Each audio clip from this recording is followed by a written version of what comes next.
Mirchi 98.3 presents Sukumar রায়ের অবিস্মরণীয় হ জ ব র ল হজ বর ল।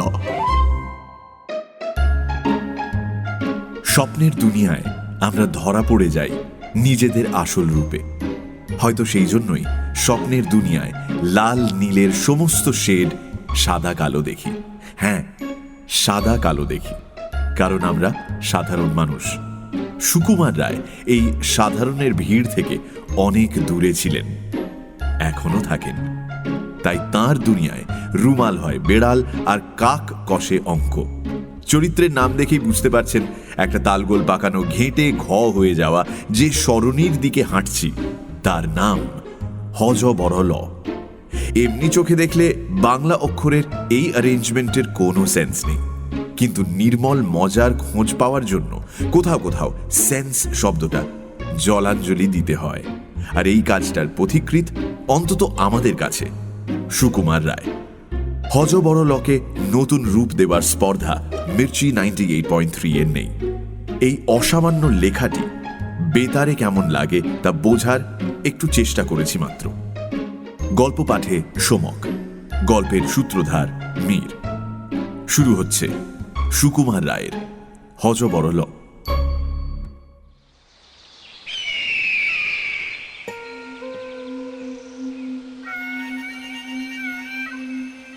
উফ, বেজায় গরম। গাছতলায় দিব্যি ছায়ার মধ্যে চুপচাপ শুয়ে আছি, তবু ঘেমে অস্থির। ঘাসের উপর রুমালটা ছিল, ঘাম মোছবার জন্য যেই সেটা তুলতে গেছি অমনি রুমালটা বলে মিয়াও। কি আপদ, রুমালটা ম্যাও করে কেন? চেয়ে দেখি রুমাল তো আর রুমাল নেই। দিব্যি মোটা সোটা লাল টকটকে একটা বেড়াল গোঁপ ফুলিয়ে প্যাট প্যাট করে আমার দিকে তাকিয়ে আছে। আমি বললাম, কি মুশকিল, ছিল রুমাল, হয়ে গেল একটা বেড়াল।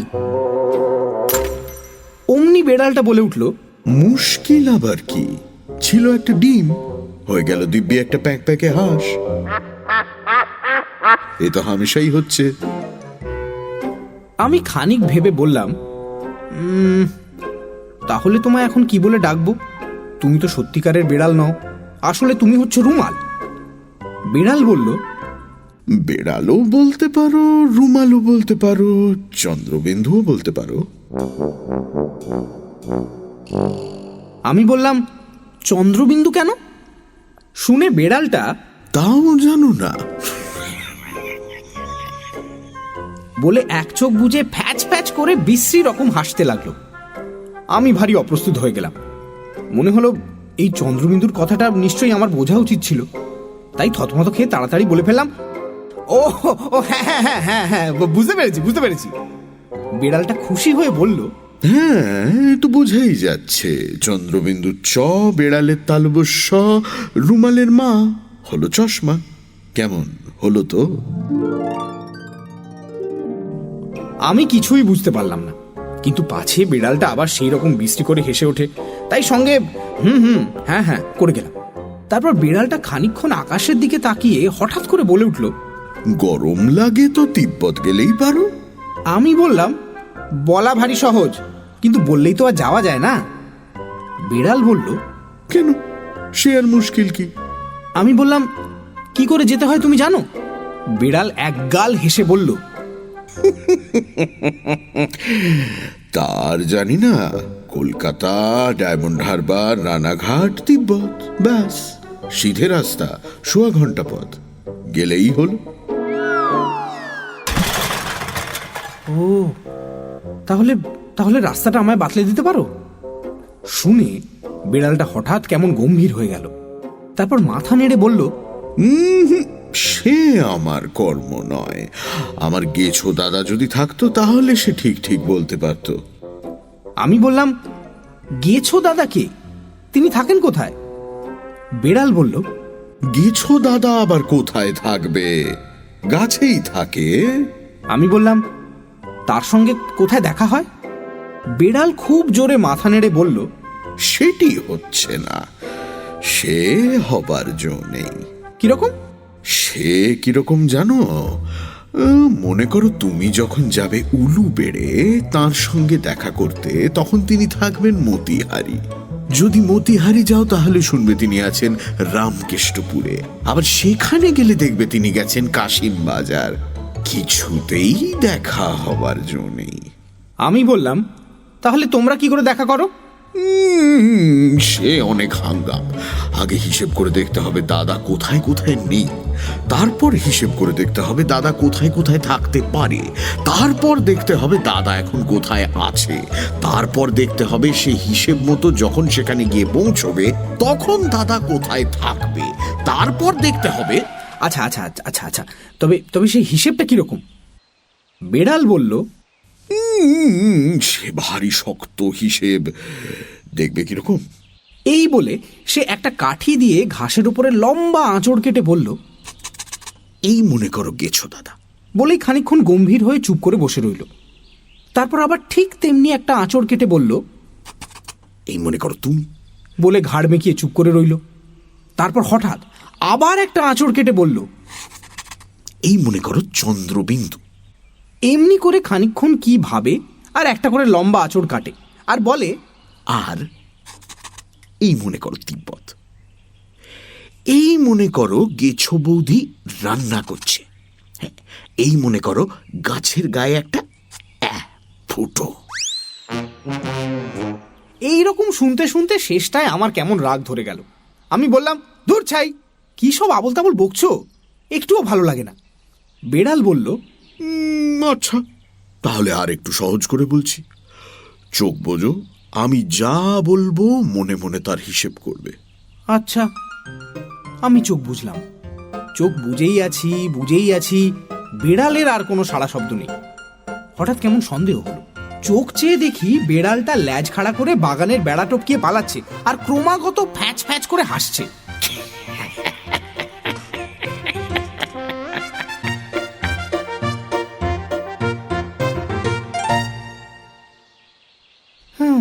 কি আর করি, গাছতলা একটা পাথরের উপরে বসে পড়লাম। বসতেই কে যেন ভাঙা ভাঙা মোটা গলায় বলে উঠল, 7 দুগুণে কত হয়? আমি ভাবলাম, এ আবার কে রে? এদিক ওদিক তাকাচ্ছি, এমন সময় আবার সেই আওয়াজ হলো। কই, জবাব দিচ্ছ না যে? 7 দুগুণে কত হয়? তখন ওপর দিকে তাকিয়ে দেখি একটা দাঁড় কাক স্লেট পেন্সিল দিয়ে কি যেন লিখছে, আর এক একবার ঘাড় বেঁকিয়ে আমার দিকে তাকাচ্ছে। আমি বললাম, 7 দুগুণে 14। কাকটা অমনি দুলে দুলে মাথা নেড়ে বলল, হয়নি, ফেল। আমার ভয়ানক রাগ হলো। বললাম, নিশ্চয়ই হয়েছে, 7 একে 7, 7 দুগুণে 14, 3 7 21। কাকটা কিছু জবাব দিল না, খালি পেন্সিল মুখে দিয়ে খানিকক্ষণ কি ভাবল, তারপর বলল, 7 দুগুণে 14 নামে 4, হাতে রইল পেন্সিল। আমি বললাম, তবে যে বলছিলে 7 দুগুণে 14 হয় না, এখন কেন? কাক বলল, তুমি যখন বলেছিলে তখনও পুরো 14 হয়নি, তখন ছিল 13 টাকা 14 আনা 3 পাই। আমি যদি ঠিক সময় বুঝে ধাঁ করে 14 লিখে না ফেলতাম তাহলে এতক্ষণে হয়ে যেত 14 টাকা 1 আনা 9 পাই। আমি বললাম, এমন আনারই কথা তো কখনো শুনিনি। 7 দুগুণে যদি 14 হয় তা সে সবসময় 14, 1 ঘন্টা আগে হলেও যা, 10 দিন পরে হলেও তাই। কাকটা ভারী অবাক হয়ে বলল, তোমাদের দেশে সময়ের দাম নেই বুঝি? সময়ের দাম? সময়ের দাম কিরকম? এখানে কদিন থাকতে তাহলে বুঝতে। আমাদের বাজারে সময় এখন ভয়ানক মাগ্গি, এতটুকু বাজে খরচ করবার জো নেই। এই তো কদিন খেটে খুঁটে চুরি চামারি করে খানিকটা সময় জমিয়েছিলাম, তাও তোমার সঙ্গে তর্ক করতে অর্ধেক খরচ হয়ে গেল। বলে সে আবার হিসেব করতে লাগলো। আমি অপ্রস্তুত হয়ে বসে রইলাম।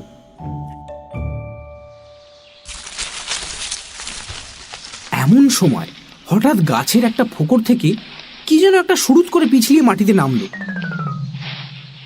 চেয়ে দেখি 1.5 হাত লম্বা এক বুড়ো, তার পা পর্যন্ত সবুজ রঙের দাড়ি, হাতে একটা হুঁকো, তাতে কলকে টলকে কিছু নেই, আর মাথা ভরা টাক। টাকের উপরে খড়ি দিয়ে কে যেন কিসব লিখেছে। বুড়ো এসেই খুব ব্যস্ত হয়ে হুঁকোতে 2-1 টান দিয়ে জিজ্ঞেস করলো,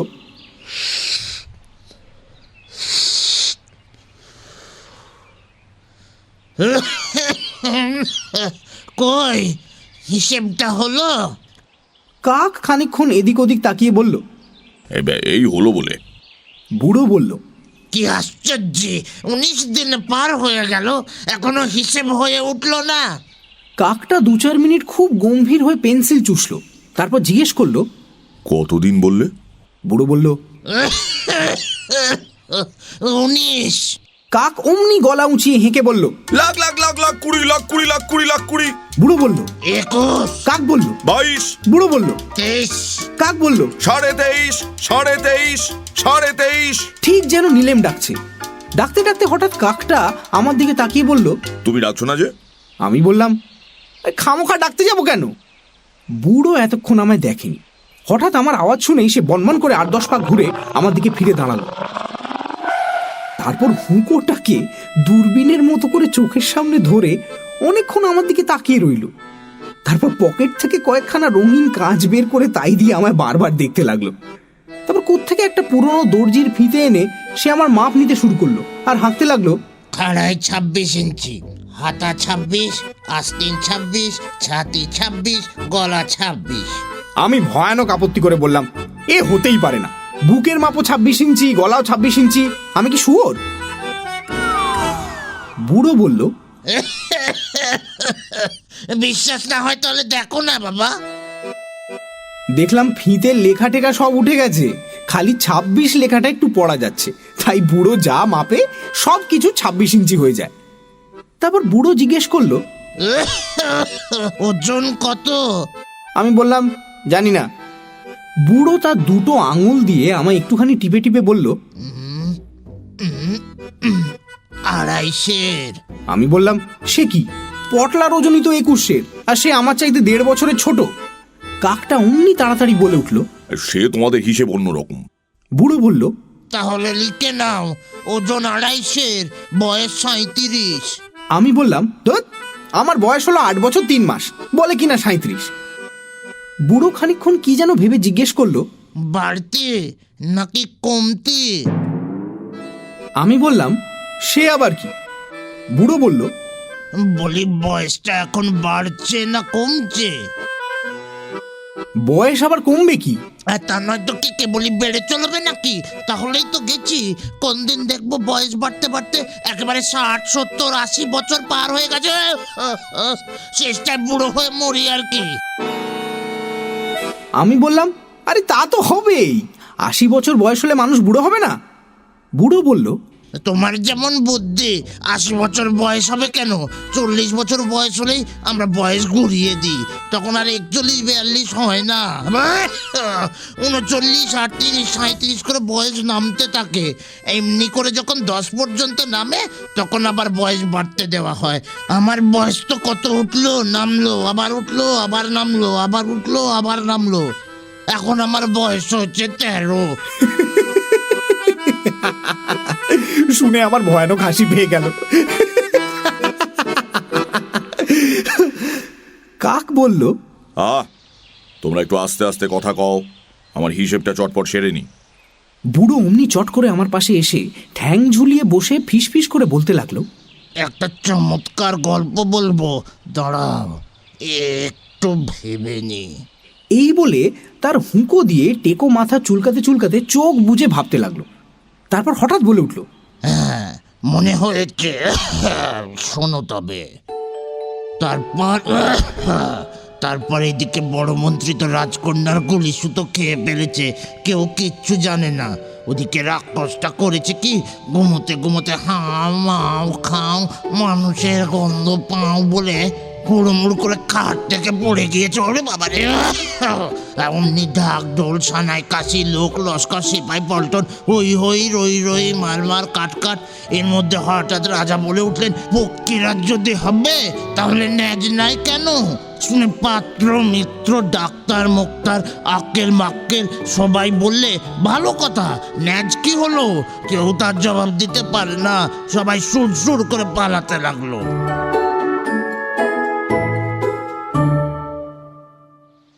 এমন সময় কাকটা হঠাৎ আমার দিকে তাকিয়ে জিজ্ঞেস করলো, বিজ্ঞাপন পেয়েছো?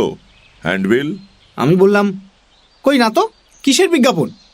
বলতেই কাকটা একটা কাগজের বান্ডিল থেকে একখানা ছাপানো কাগজ বের করে আমার হাতে দিল। আমি পড়ে দেখলাম তাতে লেখা রয়েছে, শ্রী শ্রী ভূষণ্ডিকা গায় নম। শ্রী কাকেশ্বর কুচকুচে 41 নম্বর গেছো বাজার, কাগিয়াপট্টি। আমরা হিসাবি ও বেহিসাবি, খুচরা ও পাইকারি সকল প্রকার গণনার কার্য বৈজ্ঞানিক প্রক্রিয়ায় সম্পন্ন করিয়া থাকি। মূল্য 1 ইঞ্চি, চিলড্রেন হাফ প্রাইস, অর্থাৎ শিশুদের অর্ধমূল্য। আপনার জুতোর মাপ, গায়ের রং, কান কটকট করে কিনা, জীবিত কি মৃত ইত্যাদি আবশ্যকীয় বিবরণ পাঠাইলেই ফেরত ডাকে ক্যাটালগ পাঠাইয়া থাকি। সাবধান সাবধান সাবধান! আমরা সনাতন বায়ুবংশীয় দাঁড়িকুড়িন অর্থাৎ দাঁড় কাক। আজকাল নানা শ্রেণীর পাতি কাক, হেড়ে কাক, রাম কাক প্রভৃতি কাকের অর্থলোভে নানারূপ ব্যবসা চালাইতেছে। সাবধান! তাহাদের বিজ্ঞাপনে চটক দেখিয়া প্রতারিত হইবেন না। Terms and conditions apply. কেমন হয়েছে? সবটা তো ভালো করে বোঝা গেল না। হ্যাঁ, ভারী শক্ত, সকলে বুঝতে পারে না। একবার এক খদ্দের এসেছিল, তার ছিল টেকো মাথা। এই কথা বলতেই বুড়ো মাত মাত করে তেড়ে উঠে বলল, দেখ, বের যদি টেকো বাতা বলবি তো হুকো দিয়ে একবারই মেরে তো স্লেট পাঠিয়ে দেব। কাক একটু থতমত খেয়ে কি যেন ভাবলো, তারপর বলল, টেকো নয়, টেপো মাথা, টেপো মাথা। হ্যাঁ, যে মাথা টিপে টিপে টোল খেয়ে গিয়েছে। বুড়ো তাতেও ঠান্ডা হলো না, বসে বসে গজগজ করতে লাগলো। তাই দেখে কাক বলল, হিসেবটা দেখবে নাকি? বুড়ো একটু নরম হয়ে বলল, হয়ে গেছে, কই দেখি। কাক অমনি এই দেখ! বলে তার স্লেটখানা ঠকাস করে বুড়োর টাকের উপর ফেলে দিল। বুড়ো তৎক্ষণাৎ মাথায় হাত দিয়ে বসে পড়লো আর ছোট ছেলেদের মতো ঠোঁট ফুলিয়ে, ও মা, ও পিসি, ও শিবুদা বলে হাত পা ছুটে কাঁদতে লাগলো। কাকটা খানিকক্ষণ অবাক হয়ে তাকিয়ে বলল, লাগলো নাকি? 60 60 60 60 60 60। বুড়ো অমনি কান্না থামিয়ে বলল, 61 62 64। কাক বলল, 65। আমি দেখলাম আবার বুঝি ডাকাডাকি শুরু হয়, তাই তাড়াতাড়ি বলে উঠলাম, কই কই, হিসেবটা তো দেখলে না? বুড়ো বলল, হ্যাঁ হ্যাঁ, তাই তো কি হিসেব হলো, পড়ো দেখি। আমি স্লেটখানা তুলে দেখলাম খুদে খুদে অক্ষরে লেখা রয়েছে, यादि कीर्द अत्र ककालत नामा लिखितं श्री काकेश्वर कुचकुचे कार्य आगे इमारत खेचारत दलिल दस्तावेज तस्व वारिशानगण मालिक दखलिकार सत्ते अत्र नायब शेरेस्ताय दस्त बदस्त कायम मुकररी पत्तनी पाट्टा अथवा काओला कबुलियत सत्यताय कि बिना सत्यताय मुनसेफी आदालते किंबा दायराय सुपर्द आसामी फरियादी साक्षी साबुत गैरह मोकद्दमा দায়ের কিংবা আপোষ মকমল ডিক্রি জারি, নিলাম ইস্তাহার ইত্যাদি সর্বপ্রকার কর্তব্য বিধায়। ধুর! আমার পড়া শেষ না হতেই বুড়ো বলে উঠল, এসব কি লিখেছ আবল তাবল? কাক বলল, ওসব লিখতে হয়, তা না হলে হিসেব টিকবে কেন? ঠিক চৌকস মতো কাজ করতে হলে গোড়ায় এসব বলে নিতে হয়। বুড়ো বলল, তা বেশ করেছ, কিন্তু আসল হিসেব কি হলো তা তো বললে না। হ্যাঁ, তাও তো বলা হয়েছে। ওহে, শেষ দিকটা পড়ো তো। আমি দেখলাম শেষের দিকে মোটা মোটা অক্ষরে লেখা রয়েছে, 7 দুগুণে 14, বয়স 26 ইঞ্চি, জামা 250, খরচ 37 বৎসর। কাক বলল, দেখেই বোঝা যাচ্ছে অঙ্কটা এলসিএমও নয়, জিসিএমও নয়, সুতরাং হয় এটা ত্রৈরাশিকের অঙ্ক, না হয় ভগ্নাংশ। পরীক্ষা করে দেখলাম 250টা হচ্ছে ভগ্নাংশ, তাহলে বাকি 3টে হলো ত্রৈরাশিক। এখন আমার জানা দরকার, তোমরা ত্রৈরাশিক চাও না ভগ্নাংশ? আচ্ছা দাঁড়াও, তাহলে একবার জিজ্ঞেস করে নি। এই বলে সে নিচু হয়ে গাছের গোড়ায় মুখ ঠেকিয়ে ডাকতে লাগলো, ওরে বুধো বুধো। খানিক পরে মনে হলো কে যেন গাছের ভেতর থেকে রেগে উঠে বলল, কেন ডাকছিস তুই? বুড়ো বলল, কাকেশ্বর কি বলছে শোন। আবার সেই রকম আওয়াজ হলো। কি বলছে? বলছে ত্রৈরাশিক না ভগ্নাংশ। তেড়ে উত্তর হলো, কাকে বলছে ভগ্নাংশ? তোকে না আমাকে? তা নয়, বলছে হিসেবটা ভগ্নাংশ চাস না ত্রৈরাশিক। একটুক্ষণ পরে জবাব শোনা গেল, আচ্ছা, ত্রৈরাশিক দিতে বল। বুড়ো গম্ভীরভাবে খানিকক্ষণ দাড়ি হাতড়ালো, তারপর মাথা নেড়ে বলল, বুদ্ধটার যেমন বুদ্ধি, ত্রৈরাশিক দিতে বলবো কেন? ভগ্নাংশ কারা বলো কিসে? না হে কাকেশ্বর, তুমি বরং ভগ্নাংশই দাও। কাক বলল, তাহলে 2.5 সেরের গোটা সের দুটো বাদ দিলে রইল ভগ্নাংশ আধ সের। তোমার হিসেব হলো আধ সের। আধ সের হিসেবে দাম পড়ে খাঁটি হলে 2 টাকা 14 আনা, আর জল মেশানো থাকলে 6 পয়সা। বুড়ো বলল, আমি যখন কাঁদছিলাম তখন 3 ফোঁটা জল হিসেবের মধ্যে পড়েছিল। এই নাও তোমার স্লেট, আর এই নাও 6টা পয়সা। পয়সা পেয়ে কাকের মহাফূর্তি। সে টাকডুমাডুম টাকডুমাডুম বলে স্লেট বাজিয়ে নাচতে লাগলো। টাকডুমাডুম। বুড়ো অমনি আবার তেড়ে উঠলো। ফের টাক টাক বলছিস? ওরে দাঁড়া, ওরে বুধো, বুধো রে, শিগগির আয়, শিগগির। আবার টাক বলছে। বলতে না বলতেই গাছের ফোকর থেকে মস্ত একটা পোটলা মতন কি যেন হুড়মুড় করে মাটিতে গড়িয়ে পড়ল। চেয়ে দেখলাম একটা বুড়ো লোক একটা প্রকাণ্ড বোঁচকার নিচে চাপা পড়ে ব্যস্ত হয়ে হাত পা ছুটছে। বুড়োটা দেখতে অবিকল এই হুঁকোওয়ালা বুড়োর মতো। হুঁকোওয়ালা কোথায় তাকে টেনে তুলবে, না, সে নিজেই পোটলার উপরে চড়ে বসে ওঠ বলছি, ওঠ, শিগগির ওঠ। বলে ধাই ধাই করে তাকে হুঁকো দিয়ে মারতে লাগলো। কাক আমার দিকে চোখ মটকিয়ে বলল, ব্যাপারটা বুঝতে পারছো না? উধোর বোঝা বুধোর ঘাড়ে, এর বোঝা ওর ঘাড়ে চাপিয়ে দিয়েছে। এখন ও আর বোঝা ছাড়তে চাইবে কেন? এই নিয়ে রোজ মারামারি হয়। এই কথা বলতে বলতেই চেয়ে দেখি বুধো তার পোটলা শুদ্ধ উঠে দাঁড়িয়েছে। দাঁড়িয়েই সে পোটলা উঁচিয়ে দাঁত কড়মড় করে বলল, তবে রে স্টুপিড উধো। উধো আস্তিন গুটিয়ে হুঁকো বাগিয়ে হুঙ্কার দিয়ে উঠল। তবে রে লক্ষ্মী ছাড়া বুধো, দেখবি? কাক বলল, লেগে যা, লেগে যা, নারদ নারদ। অমনি ঝটাপট খটাখট দমাদম ধপাধপ। মুহূর্তের মধ্যে চেয়ে দেখি উধো চিৎপাত হয়ে শুয়ে হাঁপাচ্ছে, আর বুধো ছটফট করে তাকে হাত বোলাচ্ছে। ওরে ভাই উধো রে, তুই এখন কোথা গেলি রে? উধো কাঁদতে লাগলো। ওরে হায় হায়, ওরে আমাদের বুধোর কি হলো রে? কাঁদে না বাবু, কাঁদে না।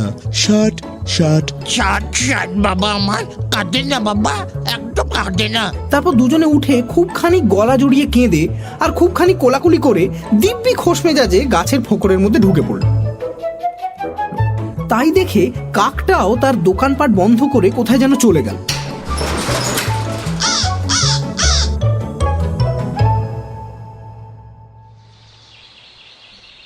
আমি ভাবছি এই বেলা পথ খুঁজে বাড়ি ফেরা যাক, এমন সময় শুনি পাশেই একটা ঝোপের মধ্যে কিরকম শব্দ হচ্ছে। কেউ যেন হাসতে হাসতে আর কিছুতেই হাসি সামলাতে পারছে না।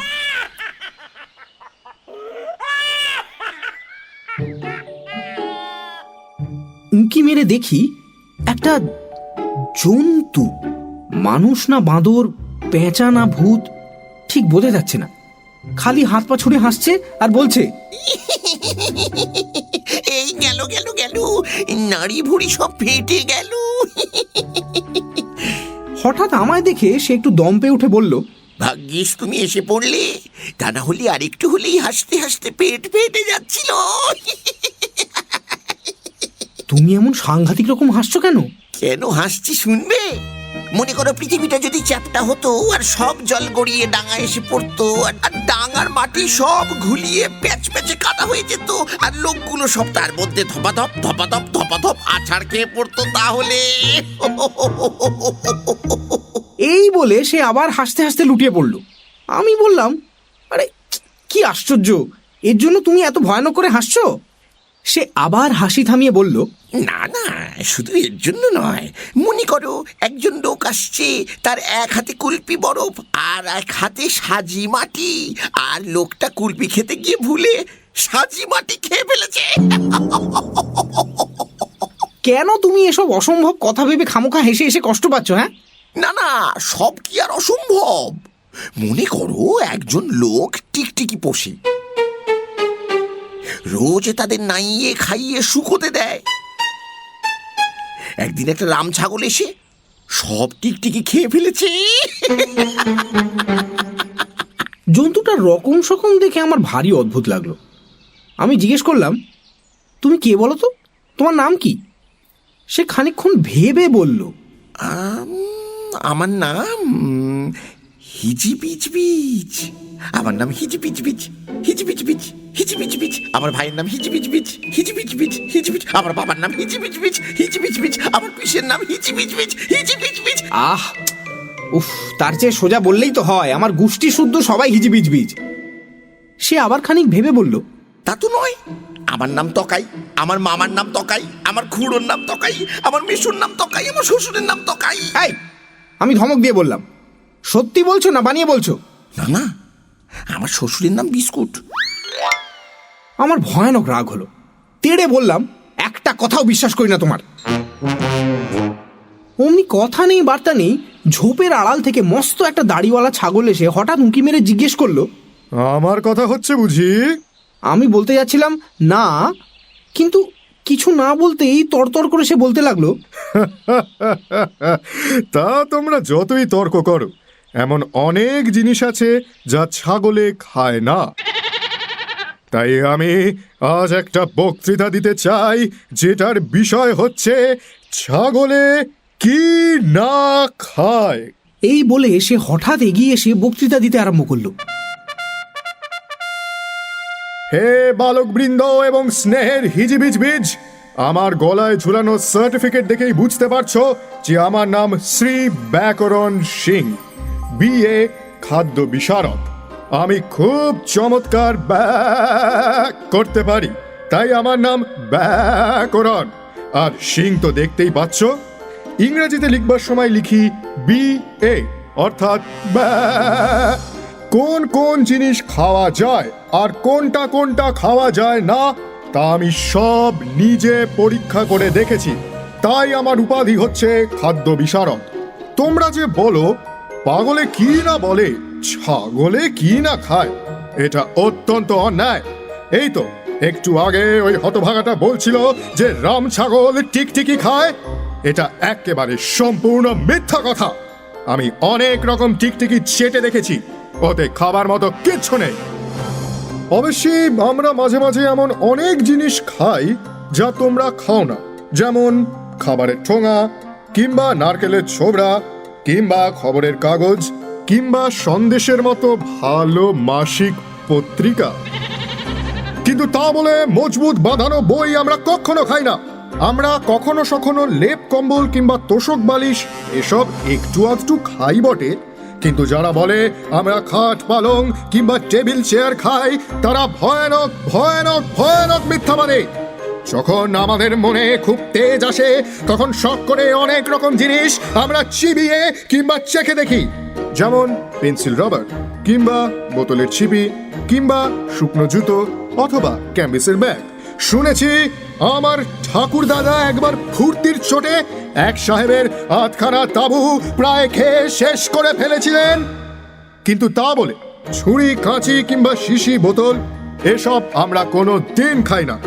কেউ কেউ সাবান খেতে ভালোবাসে, কিন্তু তা সব নেহাত ছোট খাটো বাজে সাবান। আমার ছোট ভাই একটা আস্ত বার সোপ খেয়ে ফেলেছিল।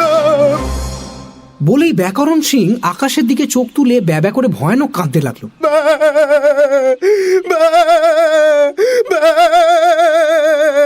তাতে বুঝতে পারলাম যে সাবান খেয়ে ভাইটির অকাল মৃত্যু হয়েছে। হিজিবিজ বীজটা এতক্ষণ পড়ে পড়ে ঘুমোচ্ছিল। হঠাৎ ছাগলটার বিকট কান্না শুনে সে হাউ হাউ করে ধড়মড়িয়ে উঠে বিষম টিসম খেয়ে একেবারে অস্থির।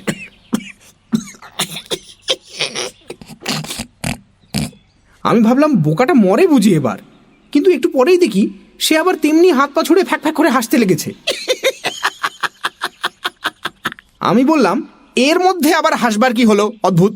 সেই একজন লোক ছিল, সে মাঝে মাঝে এমন ভয়ঙ্কর নাক ডাকাতো যে সবাই তার উপর চটা ছিল। একদিন তাদের বাড়ি বাজ পড়েছে, আর অমনি সবাই দৌড়ে তাকে দমাদম মারতে লেগেছে।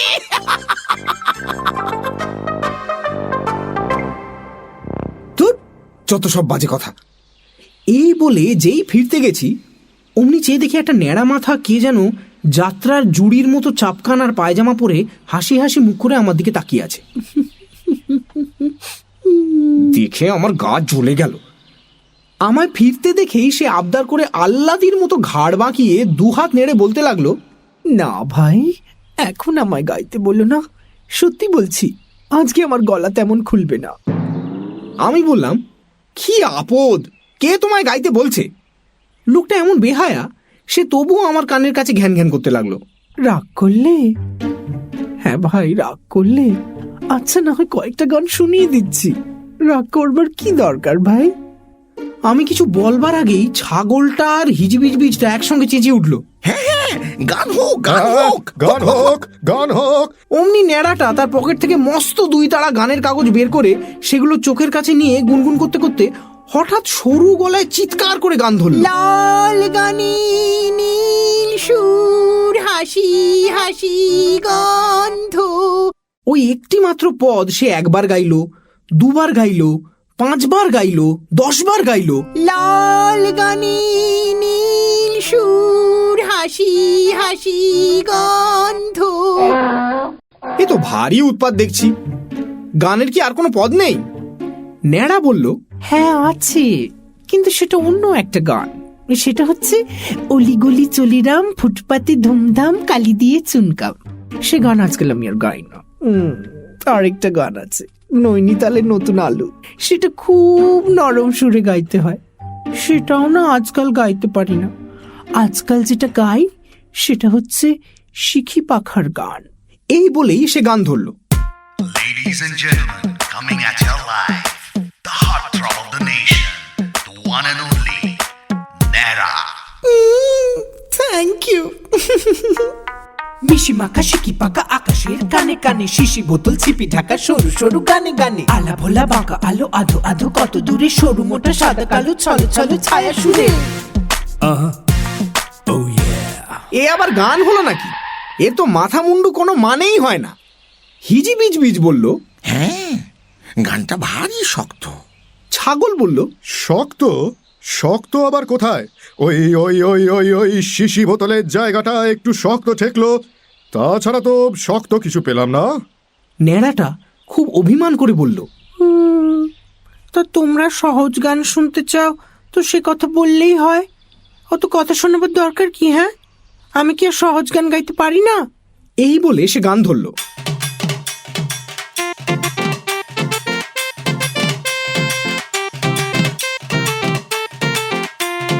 বাদুর বলে, ওরে ও ভাই সজারু, আজকে রাতে দেখবে একটা মজারু। মজারু বলে কোনো কথা হয় না। কেন হবে না? আলবাত হয়। সজারু, কাঙারু, দেবদারু সব হতে পারে, মজারু কেন হবে না? ছাগল বলল, ততক্ষণ গানটা চলুক, হয় কি না হয় পরে দেখা যাবে বন্ধুগণ। অমনি আবার গান শুরু হলো।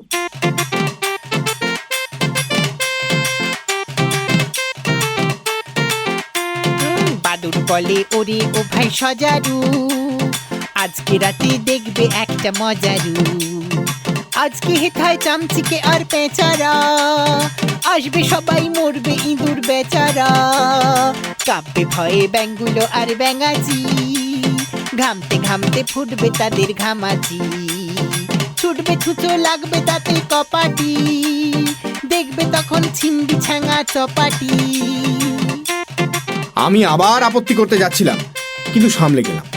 গান চলতে লাগলো। সজারু কয় ঝোপের মাঝে এখনই, গিন্নি আমার ঘুম দিয়েছেন ডাকুনি। জেনে রাখুন পেঁচা এবং পেঁচানি, ভাঙলে সে ঘুম শুনে তাদের চেঁচানি। খোংরা খোঁচা করবো তাদের খুঁচিয়ে, এই কথাটা বলবে তুমি বুঝিয়ে। বাদুর বলে, পেঁচার কুটুম কুটুমি, মানবে না কেউ তোমার এসব ঘুতুমি।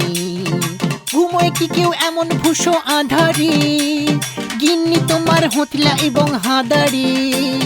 তুমিও দাদা হচ্ছ ক্রমে খ্যাপাটে, চিমনি চাটা ভোপসা মুখো ভ্যাপাটে।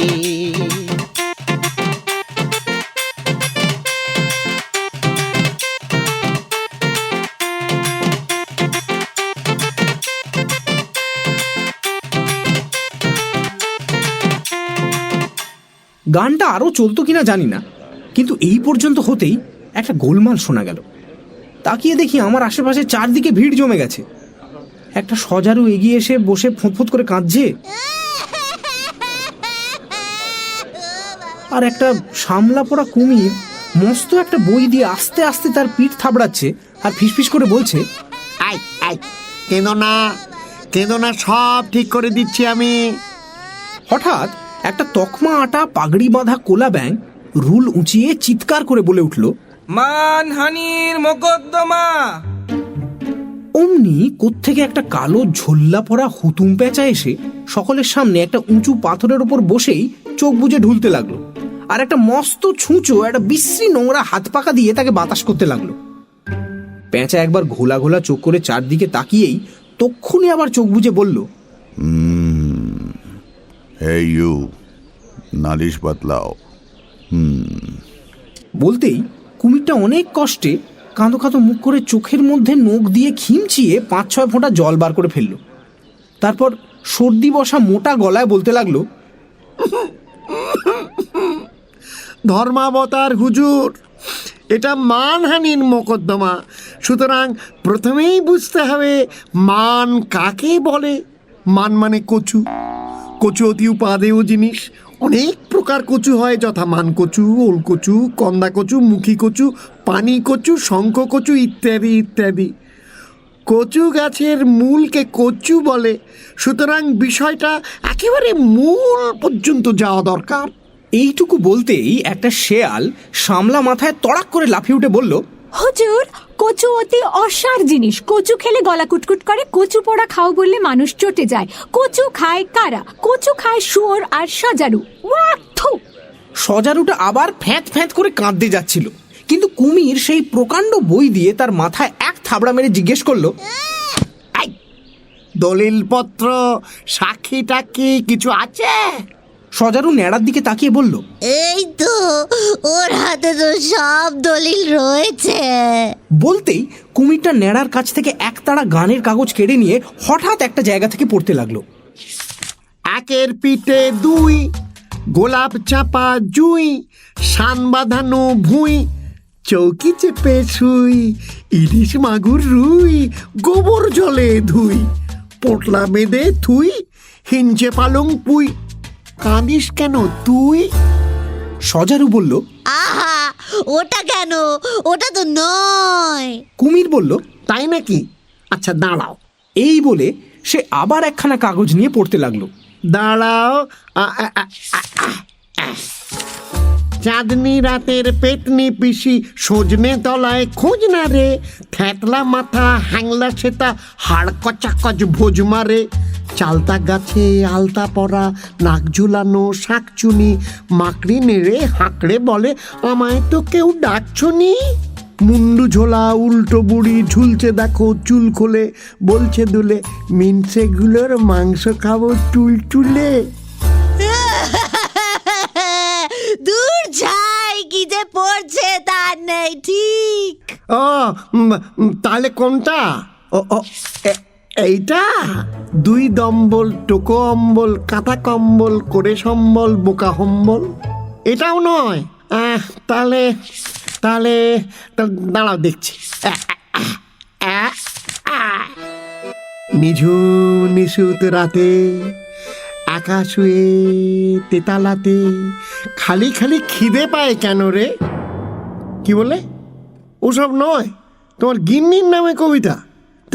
সে কথাটা তো আগে বললেই হতো। এই তো রাম ভজনের গিন্নিটা, বাপরে যেন সিংহিটা, বাসন নাড়ে ঝনার ঝন, কাপড় কাছে দমাত্তম। এটাও মিলছে না। আরে নিশ্চয়ই এটা। খুসখুসে কাশি, ঘুষঘুষে জ্বর, ফুসফুসে ছেঁদা, বুড়ো তুই মর, মাঝরাতে ব্যথা, পাঁচরাতে বাত, আজ রাতে বুড়ো হবি কুপোকার।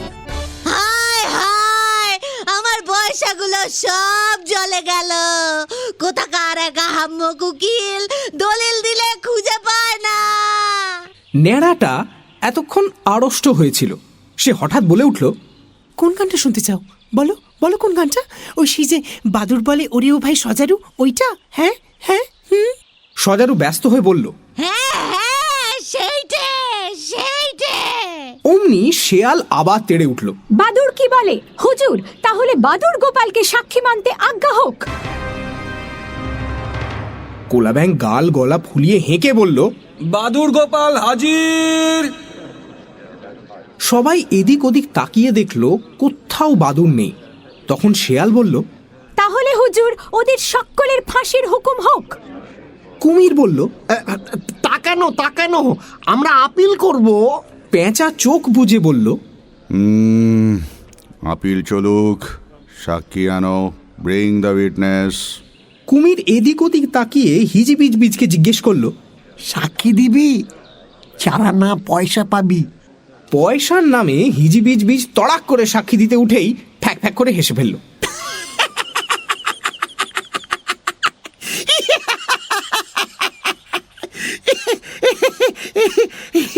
শেয়াল বলল, হাসছো কেন? একজনকে শিখিয়ে দিয়েছিল, তুই সাক্ষী দিবি যে বইটার সবুজ রঙের মলাট, কানের কাছে নীল চামড়া আর মাথার উপর লাল কালির ছাপ। উকিল যেই তাকে জিজ্ঞেস করেছে, তুমি আসামিকে চেনো? অমনি সে বলে উঠেছে, হ্যাঁ, সবুজ রঙের মলাট, কানের কাছে নীল চামড়া, মাথার উপর লাল কালির ছাপ। শেয়াল জিজ্ঞেস করলো, তুমি সজারুকে চেনো? হ্যাঁ হ্যাঁ, সজারু চিনি, কুমির চিনি, সব চিনি। সজারু গর্তে থাকে, তার গায়ে লম্বা লম্বা কাঁটা, আর কুমিরের গায়ে চাকা চাকা ঢিবির মতো। তারা ছাগল টাগল ধরে খায়। বলতেই ব্যাকরণ সিং ব্যা ব্যা করে ভয়ানক কেঁদে উঠল।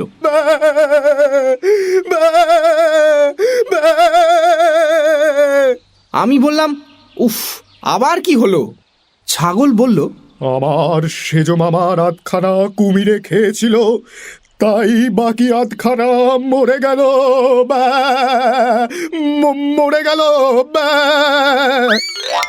আমি বললাম, গেল তো গেল, আপদ গেল, তুমি এখন চুপ করো তো। শেয়াল জিজ্ঞেস করলো, তুমি মোকদ্দমার বিষয়ে কিছু জানো? হিজিবিজবিজ বলল, তার জানি নে। একজন নালিশ করে, তার একজন উকিল থাকে, আর একজনকে আসাম থেকে নিয়ে আসে, তাকে বলে আসামি।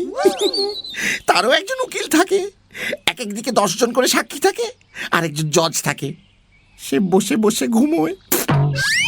পেঁচা বলল, কখনো আমি ঘুমাচ্ছি না, আমার চোখে ব্যারাম আছে, তাই চোখ বুজে আছি। ইডিয়েটস। হিজিবিজবিজ বলল, আরো অনেক জজ দেখেছি, তাদের সকলেরই চোখে ব্যারাম। বলেই সে ফ্যাক ফ্যাক করে ভয়ানক হাসতে লাগলো।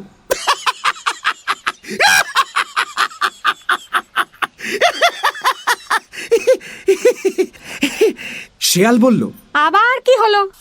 একজনের মাথার ব্যারাম ছিল, সে সব জিনিসের নামকরণ করত।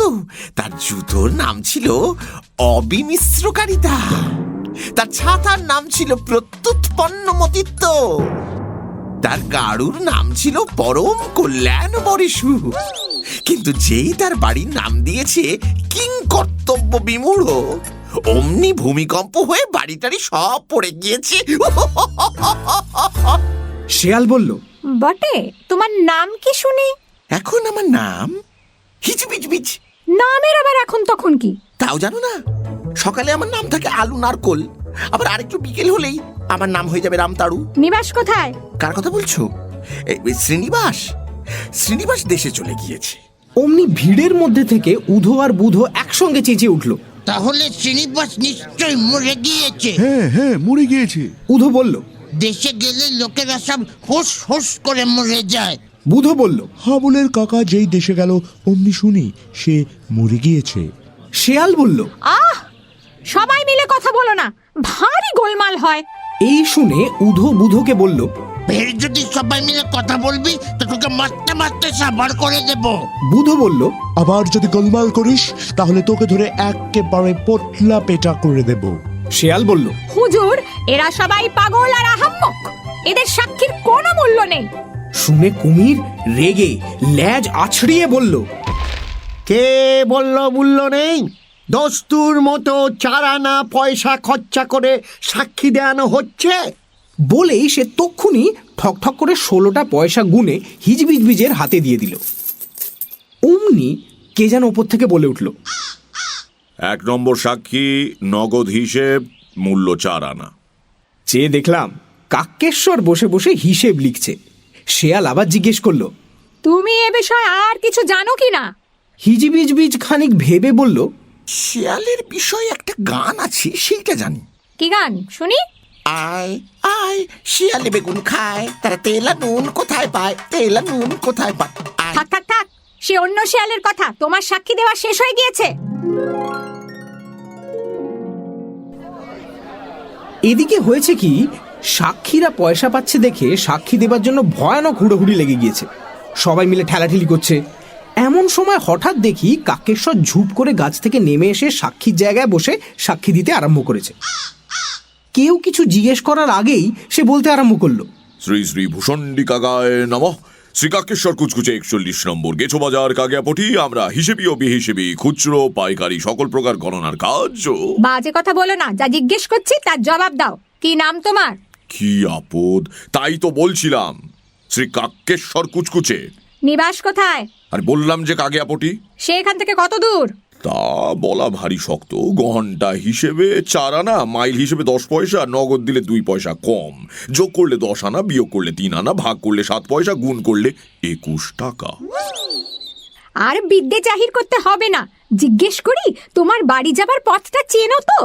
তার চিনি নে, এই তো সামনেই সোজা পথ দেখা যাচ্ছে। এ পথ কত দূর গিয়েছে? পথ আবার যাবে কোথায়? যেখানকার পথ সেখানেই আছে।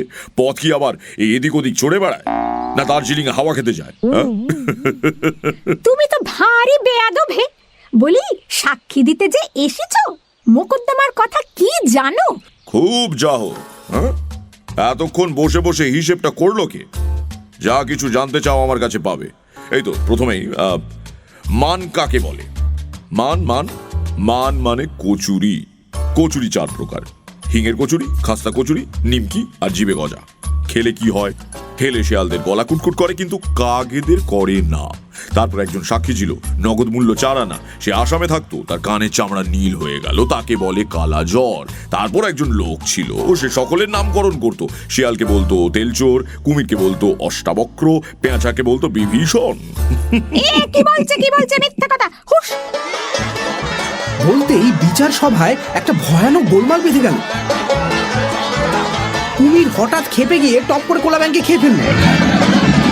তাই দেখে ছুঁচোটা কিচকিচ কিচকিচ করে ভয়ানক চেঁচাতে লাগলো। শেয়াল একটা ছাতা দিয়ে হুস হুস করে কাকেশ্বর কুচকুচুকে তাড়াতে লাগলো। পেঁচা গম্ভীর হয়ে বলল, অর্ডার অর্ডার, সবাই চুপ করো। I mean everyone quiet. আমি মোকদ্দমার রায় দেব। এই বলেই সে একটা কানে কলম দেওয়া খরগোশকে হুকুম করলো, যা বলছি লিখে নাও, রাইট ইট ডাউন। মানানির মোকদ্দমা 24 নম্বর, ফরিয়াদি সজারু। আসামি দাঁড়াও। আসামি কই? Where is the prisoner? তখন সবাই বলল, অর্ডার অর্ডার, সবাই চুপ করো। তাড়াতাড়ি ভুলিয়ে ভালিয়ে ন্যাড়াকে আসামি দাঁড় করানো হলো। ন্যাড়াটা এমন বোকা, সে ভাবলো আসামিরাও বুঝি পয়সা পাবে, তাই সে কোনো আপত্তি করলো না। হুকুম হলো, প্লিজ রাইট ইট ডাউন। ন্যাড়া 3 মাস জেল আর 7 দিনের ফাঁসি। I mean 3 months of jail and 7 days of hanging. আমি সবে ভাবছি এরকম অন্যায় বিচারের বিরুদ্ধে আপত্তি করা উচিত, এমন সময় ছাগলটা হঠাৎ বলে পেছন থেকে তেড়ে এসে আমায় এক ঢুঁ মারল। তারপরেই আমার কান কামড়ে দিল। অমনি চারদিকে কিরকম সব গুলিয়ে যেতে লাগলো। ছাগলটার মুখটা ক্রমে বদলিয়ে শেষটায় ঠিক মেজো মামার মতো হয়ে গেল। তখন ঠাউর করে দেখলাম মেজো মামা আমার কান ধরে বলছেন, বলি ব্যাকরণ শিখবার নাম করে বুঝি পড়ে পড়ে ঘুমানো হচ্ছে? আমি তো অবাক। প্রথমে ভাবলাম এতক্ষণ বুঝি স্বপ্ন দেখছিলাম, কিন্তু তোমরা বললে বিশ্বাস করবে না, আমার রুমালটা খুঁজতে গিয়ে দেখি কোথাও রুমাল নেই। আর একটা বিড়াল বেড়ার উপরে বসে গোঁফে তা দিচ্ছিল। হঠাৎ আমাকে দেখতে পেয়েই খচমচ করে নেমে পালিয়ে গেল। আর ঠিক সেই সময় বাগানের পেছন থেকে একটা ছাগল ব্যা করে ডেকে উঠল। আমি বড় মামার কাছে এসব কথা বলেছিলাম, কিন্তু তিনি বললেন, যা যা, কতগুলো বাজে স্বপ্ন দেখে তাই নিয়ে গল্প করতে এসছে। সন্ধি সমাসগুলো কদ্দূর? মানুষের বয়স হলে এমন হোঁতকা হয়ে যায়, কিছুতেই কোনো কথা বিশ্বাস করতে চায় না।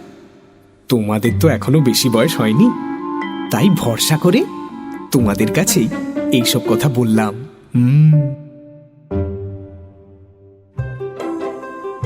মির্চি 98.3-তে এতক্ষণ শুনলেন হজ বড়লয়ের বেতার রূপ। রচনা সুকুমার রায়, গল্প পাঠে এবং ন্যাড়ার ভূমিকায় সোমক, কাকেশ্বর কুচকুচে, হিজিবিজবিজ এবং গল্পের সূত্রধার মীর, বেড়ালের ভূমিকায় দীপ, উদো আর পুধো দুজনেরই ভূমিকায় পুষ্পল, ছাগল ব্যাকরণ সিং অগ্নি, শেয়ালের ভূমিকায় ইন্দ্রাণী, কুমিরের ভূমিকায় জগন্নাথ বসু, পেঁচার চরিত্রে রিচার্ড, সজারু রিয়া, ব্যাং সেজেছিল অত্রি এবং মেজমামার চরিত্রে অমর্ত। ন্যাড়ার গান রচনা সুকুমার রায়, কণ্ঠ ও সুর সোমক, সহযোগিতায় দীপক, রবিন এবং রিচার্ড, শব্দগ্রহণ, আবহ সঙ্গীত ও স্পেশাল এফেক্টসে রিচার্ড, বিশেষ সহযোগিতায় দীপক, রবিন ও পুষ্পল, সমগ্র পরিকল্পনায় ইন্দ্রাণী ও সোমক, পরিচালনায় সোমক আর অগ্নি। আমরা বিশেষভাবে কৃতজ্ঞ শ্রী সন্দীপ রায়ের কাছে আমাদের এই বিশেষ উদ্যোগে আমাদের পাশে থাকার জন্য।